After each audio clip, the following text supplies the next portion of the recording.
Elsewhere, Yuna sat alone in her room, thinking about Wubin. She hoped and prayed that he was okay. The thought of losing him terrified her.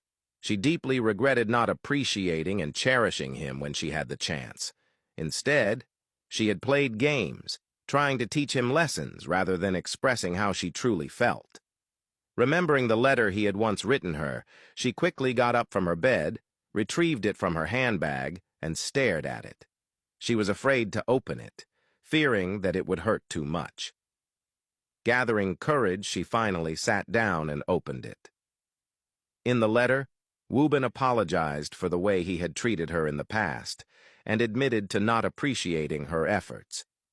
He wrote that he was not the type to write love letters, but found himself doing so because he did not want to lose her.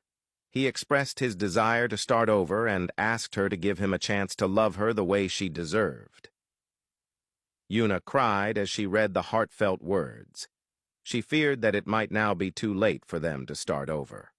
Holding the letter close to her chest, she lay on her bed, tears streaming down her face. She realized how deeply she had loved Wubin for the longest time, and now that she finally acknowledged her feelings, he was fighting for his life. Later that night, Minsu and Sonjin remained at the hospital, still waiting to hear about Wubin's progress. Sonjin looked at his parents, who had fallen asleep in the waiting room. He then looked at Minsu, who had also fallen asleep holding his hand. He kissed her forehead and reflected on how he had hoped for their night to end differently. Minsu slowly opened her eyes and asked if he was okay.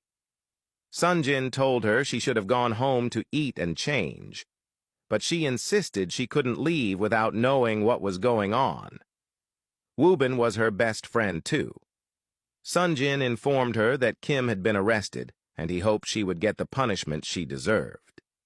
Minsu smiled slightly, acknowledging that at least there was some progress, and now all they could do was wait and hope that Wubin would be okay. As they comforted each other, Wubin's mother walked in, visibly furious. She glared at them, accusing them of having the audacity to sit there as if they cared about Wubin when, in her eyes, they had contributed to him being shot. She claimed she had warned her son to stay away from Sonjin, yet Wubin had always made his life revolve around saving Sonjin. Now her son was fighting for his life while Sonjin sat comfortably with his wife. She blamed Sonjin for Wubin's suffering. Sonjin's mother tried to calm her, suggesting that it was not the time to point fingers, but rather to pray for Wubin's recovery. Wubin's mother refused to listen. She declared that if anything happened to her son, she would make sure Sonjin and his family paid dearly. She accused Sonjin of always using Wubin and questioned what he had ever done in return for his loyalty. Minsu stood up and defended Sonjin. She reminded Wubin's mother that it was not Sonjin's fault. Wubin had a good heart and would have taken a bullet for anyone. Instead of channeling her anger at Sonjin, she should focus on staying hopeful for her son's recovery. Wubin's mother coldly turned to Minsu and made a personal attack, questioning her heritage and dismissing her as an outsider. Enraged, Sonjin stood up and defended his wife. He admitted fault and expressed the deep pain he was feeling.